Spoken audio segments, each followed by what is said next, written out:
everyone, and welcome to Caregiver's Corner. I'm Andrea Barrett, Family Engagement Coordinator with EO, and over the past few weeks, we've been looking at different areas of child development and the importance of quality early childhood experiences.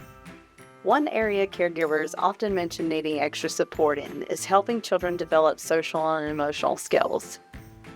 We've talked about the importance of the early years in brain development and preparation for kindergarten. If you haven't seen those previous videos, I encourage you to go back and watch those.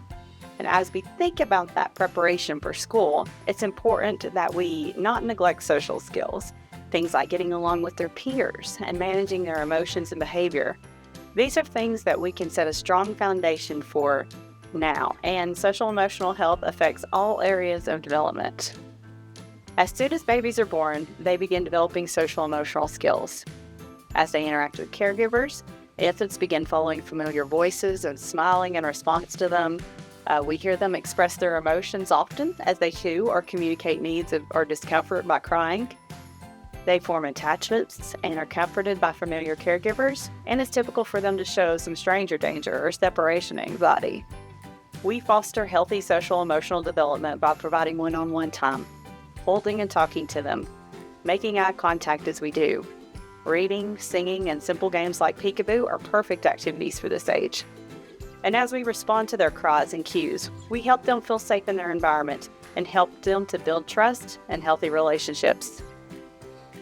As toddlers and preschoolers, children are learning how to interact with each other and express emotions appropriately. It's important that we help them with the vocabulary to help them identify how they feel and develop empathy for others, as well as provide them with strategies to help them calm down. They're learning to share and to take turns, to follow rules. It's a lot. And each one of those could be topics of its own segment. So how do we give them the tools they need to be successful? First, we have to help them to be able to identify their feelings before we can learn to manage them. It's important that we label emotions as we see them. Things like, I see that you're happy daddy's home, or you feel proud that you were able to work that puzzle, or you look frustrated, do you need my help? You can use books or family pictures or a chart with different emotions to help here. And grab a mirror and prompt them to make faces for the different feelings.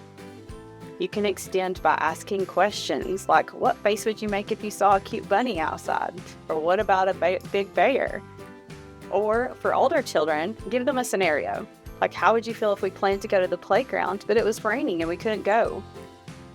This also offers us the opportunity to add some vocabulary, using words like frustrated or disappointed.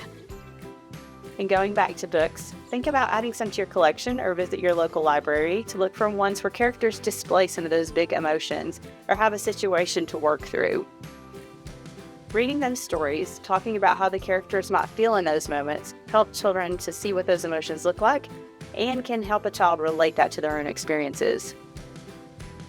You can also make these paper plate faces and use them to label emotions. Give them scenarios again, or use ones from the stories and prompt them to find which one conveys how they think that character's feeling. Another huge part of social emotional development is self-regulation, being able to control your emotions and behavior.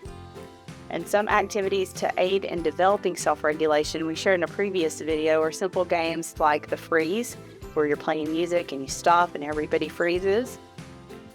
Red light, green light, or Simon Says.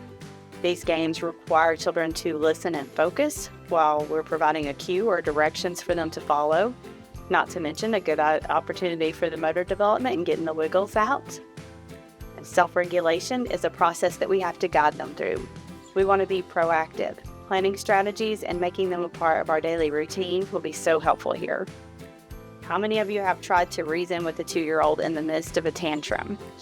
And that said, we want to introduce these concepts and give children these tools before they're feeling the big feelings, especially when it comes to calm down strategies. Calming down could be as simple as getting a glass of cold water or going for a change of scenery like taking a walk outside. Having a designated cozy area where kids can go to decompress can also be helpful, especially in a busy classroom environment. Think about providing a comfortable space where you might have a feelings book or chart and things that comfort them. You might have a teddy bear to hug, a stress ball to squeeze, or sensory bottles like these. You can get as creative as you'd like with these. We used water and vegetable oil and food coloring. Hair gel is also a common base in these. Empty water bottles, and then we're adding fun things like shells, glitter, beads. Older children can help make them since they involve small pieces, but all ages can enjoy them as soon as we've hot glued or super glued the lids on. Another practice we want to introduce before children are upset is deep breathing. Taking deep breaths can be an extremely effective tool in calming down.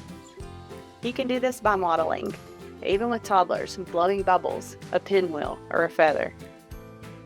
Another good calming strategy is the turtle technique with our friend Tucker the turtle. This involves a short downloadable story that walks children through the process of taking 3 deep breaths and time to think before reacting.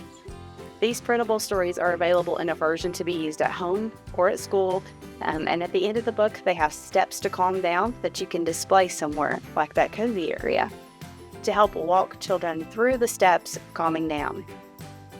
And we'll put a link to that resource at the end of the video. We hope that we've given you some tools for your child's social emotional toolbox and that you'll join us again next week.